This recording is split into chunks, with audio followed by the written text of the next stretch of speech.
Apa strategi Partai Gelora untuk meraih suara pemenangan di TPS?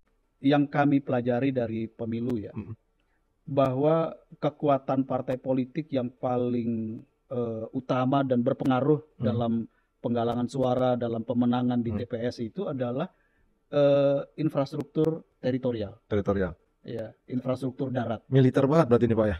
Ya, kalau kita analogikan, ya angkatan daratnya harus kuat. Kenapa? Karena kultur atau budaya politik masyarakat di Indonesia, ya perilaku memilihnya itu memang masih sangat dipengaruhi oleh komunikasi interpersonal yang langsung. Oh, oke. Gitu. Jadi ya orang boleh rame di media, ya apakah media konvensional atau di sosial media. Orang boleh rame di media luar ruang gitu ya dengan baliho besar-besar atau bahkan dengan billboard.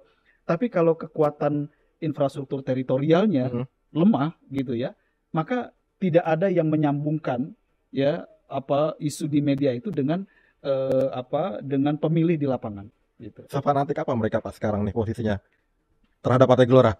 Kalau kami lihat di lapangan ya ternyata pemilih di Indonesia sebenarnya itu sangat cair. Sangat cair. Sangat cair. Makanya kalau kita lihat di berbagai survei, kan party ID di Indonesia itu kan relatif kecil. Iya. Ya. Jadi paling tinggi party ID di Indonesia itu sekitar 40-an%. Ya, itu partai lama bahkan ya.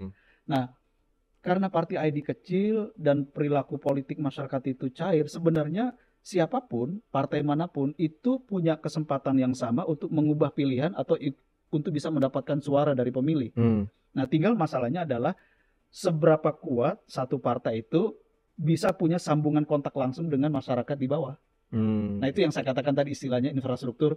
Itu yang lagi dibangun sama teman-teman Gelora. Nah, itulah concern kami di Gelora. Makanya ketika 2 tahun kita pandemi, ya sudahlah kita nggak usah rame di media, tapi kita betul-betul kerja senyap gitu ya, membangun infrastruktur partai sampai tingkat kecamatan. Alhamdulillah itu selesai. Kecamatan sekarang ada 7.000, hampir 7.800 kecamatan ya. Oh, berapa provinsi itu Pak? Di berapa provinsi? Di 38 provinsi. Udah di 38 provinsi. Iya. Dan sekarang kita sedang terus melengkapi infrastruktur di tingkat kelurahan dan desa. Kenapa kelurahan dan desa? Karena suara itu kan nanti adanya di TPS. Iya, betul. Iya kan? Dan ketika suara itu ada di TPS, koordinasi TPS itu ada di tingkat desa dan kelurahan kan.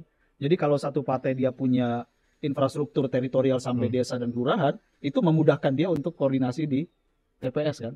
Ini Pak, konsepnya kok kayak konsep kiri Pak ya?